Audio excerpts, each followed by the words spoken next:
Okay, we're looking at the discursive composition. Life today is much better than it was 200 years ago. Can you spend 2 minutes, pause the video and read the composition? Thank you. We're going to look now at the structuring of the introduction and the main two paragraphs, and then the conclusion. Life has changed dramatically in the last 200 years. There have been some improvements, but some things have got worse. You have, first of all, a general statement. This is a simple general statement. It is not specific. It is hard to argue with this argument. It is clearly true.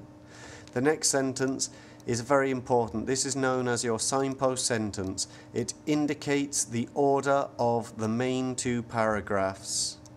So we have the sentence, there have been some improvements, but some things have got worse.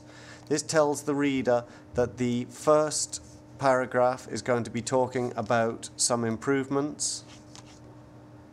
On the one hand, the quality of life is better than it used to be. That suggests that it's talking about improvements. Whereas the second paragraph is going to talk about how things have got worse. This is our signpost sentence. It tells you the order of the main paragraphs. So, we now look at the main paragraphs. It starts off with a sentence which is known as the topic sentence. On the one hand, the quality of life today is a lot better than it used to be. This tells us that the whole of this paragraph is talking about how life today is better than it used to be. And we have, first of all, one idea. We have a lot better education for everyone. This sentence is short and simple. It's our first idea. The result of this is that more people have qualifications to do jobs. What we have here is an extension of the first idea, and it is extended by giving the result, the consequence of our first idea. Secondly, here we have another idea. We also have better healthcare. And here we have an example of what that means. So we have idea, example.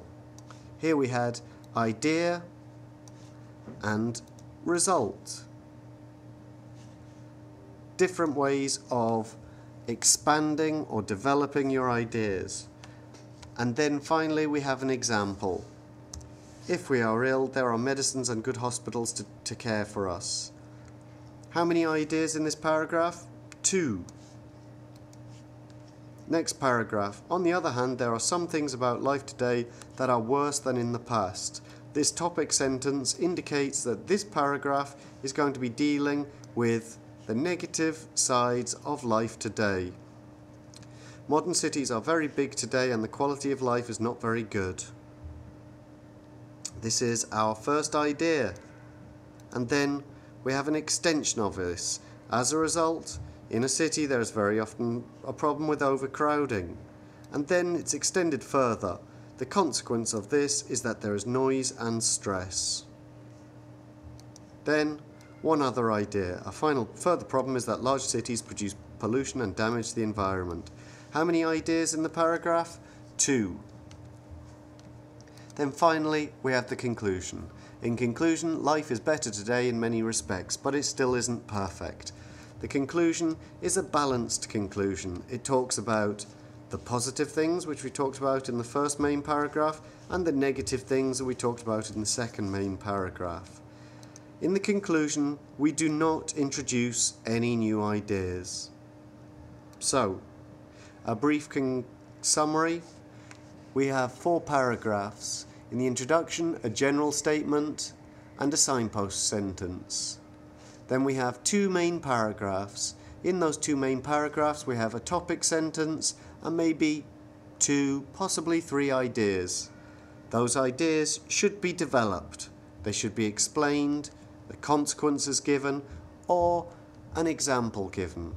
And then finally, a conclusion which summarizes what you have talked about in the whole of the composition without introducing a new idea. I'm hoping that you can follow this structure and write your own composition using your ideas.